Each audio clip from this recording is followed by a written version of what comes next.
मैं हूं आपकी होस्ट एंड दोस्त मनीषा और आप देख रहे हैं सिंपलीफाई योर कुकिंग। आज की रेसिपी क्या है वो तो आप सबको पता चल ही गया होगा। रेसिपी के दरमियान मैं इसमें बहुत सारी छोटी छोटी ऐसी टिप्स बताने वाली हूं जिसमें आप कभी भी फेल नहीं हो सकते। तो चलिए जल्दी से स्टार्ट करते हैं रेसिपी। Let's get started. तो हे माय ब्यूटीफुल पीपल, आप सभी को मनीषा का नमस्कार है और आने वाले त्योहारों के लिए मिठाई तैयार है। चलिए देखते हैं आज क्या बन रहा है। आज बन रहा है सूजी के गुलाब जामुन। ये गुलाब जामुन है ना, ये बहुत ही यमी बने हैं। चलिए देखते हैं हम कैसे बनाएंगे। तो यहाँ पर एक मेजरमेंट रखना है, जिस मेजरमेंट से हम सूजी लेंगे उसी मेजरमेंट से हम आगे के दूसरे इंग्रेडिएंट्स भी लेंगे।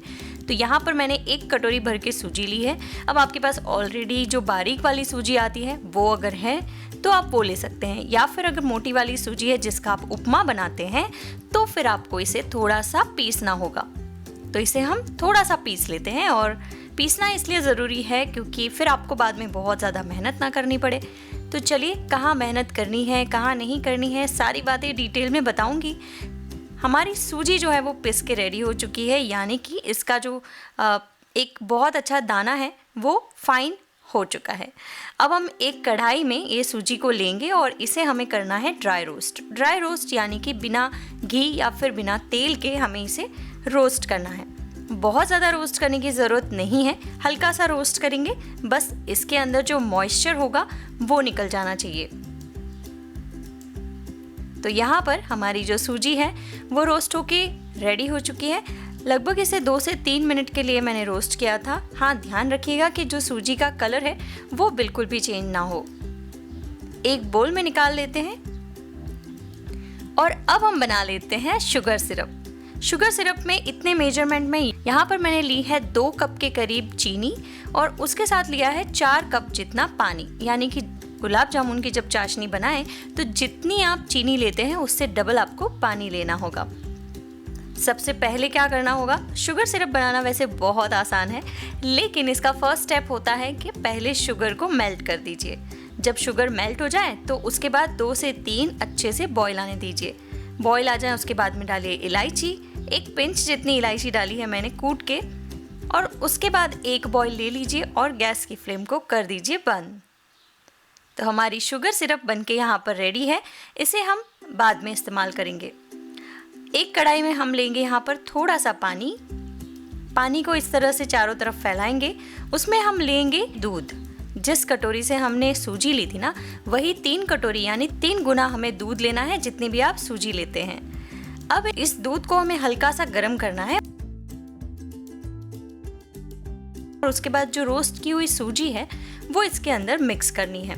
ध्यान रखिएगा कि सूजी आपको एक साथ ऐड नहीं करना है, नहीं तो सूजी सारी साइड में इकट्ठी हो जाएगी और इसमें लम्स बनने लग जाएंगे, यानी कि गिठाने बनने लग जाएगी। तो इसीलिए थोड़ी थोड़ी सूजी ऐड करके कंटिन्यूअसली लो फ्लेम पे इसे इस तरीके से हिलाते रहना है।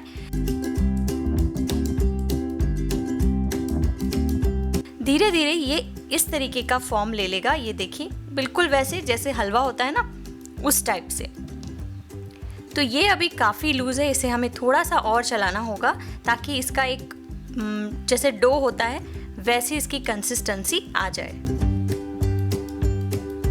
तो यहाँ पर आप देख सकते हैं कि बिल्कुल ड्राई हो चुका है, दूध बहुत अच्छे से अब्जॉर्ब हो चुका है सूजी के अंदर और हमारा डो टाइप कंसिस्टेंसी रेडी हो चुकी है। इस स्टेज पे ये काफ़ी गर्म है, फिर भी मैं इसे कोशिश कर रही हूँ कि थोड़ी सी बाइंडनेस दे दूँ। अगर आपसे हो रहा है तो आप कीजिए, नहीं तो आप इसे थोड़ी सी देर थोड़ा सा ल्यूक वार्म होने दीजिए, उसके बाद आप इसे नीड कर सकते हैं। तो यहाँ पर हमने इसे ढक के रख दिया था लगभग 2 से 3 मिनट के लिए। ध्यान रखिए जब भी आप इसे रेस्ट करने के लिए छोड़ेंगे आप इसे कवर ज़रूर करेंगे। अगर आप इसे कवर नहीं करेंगे ना तो इसमें क्रैक्स बनने की प्रॉब्लम हो सकती है। अब जिस कटोरी से हमने सूजी ली थी उसी कटोरी से हम पूरी कटोरी भर के हम लेंगे मिल्क पाउडर। अब हम यहाँ पर इसमें कोई मावा या फिर कंडेंस मिल्क तो इस्तेमाल नहीं कर रहे, तो इसीलिए गुलाब जामुन को गुलाब जामुन वाला टेस्ट देने के लिए हमने यहाँ पर इस्तेमाल किया है मिल्क पाउडर। अच्छे से इसे मिलाना है। उसके साथ ऐड करना है आधी छोटी चम्मच के करीब बेकिंग पाउडर। ये वो सोडा नहीं है जो हम ढोकला वगैरह में इस्तेमाल करते हैं, ये वो बेकिंग पाउडर है जो हम केक में इस्तेमाल करते हैं। यहाँ पर एक प्लेट में थोड़ा सा घी अप्लाई करेंगे और अब हम यहाँ पर डो को अच्छे से नीड करेंगे। तो शुरुआत में जो हमने सूजी को पीस के बारीक किया था ना, तो यहीं इसी स्टेज पे आपकी मेहनत कम करने के लिए वो स्टेप था। ध्यान रखिए इसमें जो सूजी के दाने हैं वो दिखना बिल्कुल ही बंद हो जाए, तब तक हमें इसे नीड करना है। मैं यहाँ पर आपको दिखा रही हूँ कि एक पोर्शन को मैंने अच्छे से नीड कर लिया है। तो ये देखिए, जिसे मैंने नीड नहीं किया है वो काफ़ी क्रैकी सा लग रहा होगा आपको। तो इस तरीके से हमें अच्छे से डो को नीड करना है और उसके बाद इसे हम ढक के छोड़ेंगे जब तक कि हम आगे की प्रोसेस कर रहे हैं। ध्यान रखिए इसे कवर करना बहुत ज़रूरी है। हमने इसे इतनी देर तक नीड किया था ना, इसीलिए हमने इसे रेस्ट करने के लिए छोड़ा था। तो अब हम इसके गुलाब जामुन बना सकते हैं। गुलाब जामुन आप बड़े छोटे जैसे भी चाहे बना सकते हैं, लेकिन एक चीज़ का ध्यान रखना है, हमने यहाँ पर सूजी का इस्तेमाल किया है और इसी वजह से इसमें आपको बहुत ज़्यादा बड़े गुलाब जामुन नहीं बनाने हैं। मीडियम साइज़ के ही गुलाब जामुन बनाने हैं ताकि वो अच्छे से कुक हो सकें। अब इन गुलाब जामुन को फ्राई करने का जो तरीका है वो थोड़ा सा अलग है और इसीलिए हमें इस बात का ध्यान रखना होगा कि गुलाब जामुन बहुत ज़्यादा बड़े ना हो साइज़ में। तो इसीलिए मीडियम साइज़ के बॉल्स हम इस तरीके से बना लेंगे। ध्यान रखिए अगर आप एक साथ बनाना चाहते हैं तो इसे कवर करके रखना ज़रूरी होगा, नहीं तो गुलाब जामुन में क्रैक्स आने की प्रॉब्लम हो सकती है और जब आप इसे फ्राई करेंगे तो शायद ये फट सकते हैं।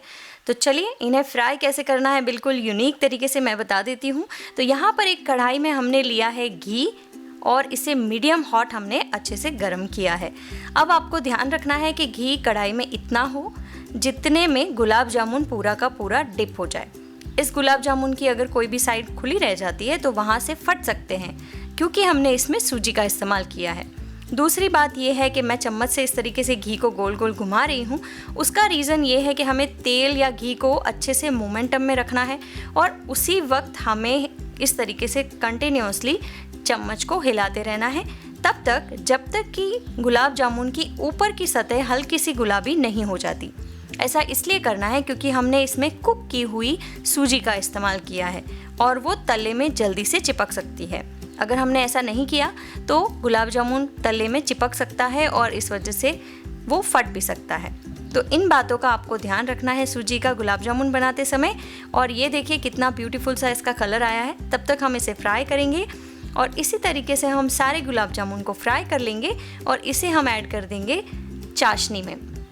यहाँ पर चाशनी हल्की सी गुनगुनी है, इस बात का ध्यान रखिए। ठंडी चाशनी में गुलाब जामुन कभी भी ऐड मत कीजिए। तो आप देख सकते हैं चाशनी में रहने के बाद गुलाब जामुन की साइज़ काफ़ी बड़ी हो जाती है। चलिए इसे सर्व कर लेते हैं। तो हमारे अमेजिंग से और बहुत ही रसीले और बहुत ही ज़्यादा माउथ मेल्टिंग गुलाब जामुन बन के रेडी हो चुके हैं। तो देखा आपने, सिर्फ एक छोटी सी कटोरी सूजी से कितने सारे गुलाब जामुन हमने बना लिए। तो है ना अमेजिंग ट्रिक और अमेजिंग रेसिपी। आपको कैसी लगी मुझे ज़रूर बताइए। यहाँ तक वीडियो देखा है तो आई एम डैम श्योर पसंद आई होगी, तो लाइक तो बनता ही है। तो इसी तरीके से मैं बहुत सारी रेसिपीज़ आपके साथ शेयर करती रहती हूँ। नए हैं चैनल पे सब्सक्राइब कर लीजिए, उसके पास वाले बेल आइकन को भी प्रेस कर लीजिए और कमेंट करके ज़रूर बताएं अपने सुझाव। मैं मिलती हूँ आपसे नेक्स्ट सैटरडे को। तब तक के लिए अपना बहुत ख्याल रखें। Bye bye.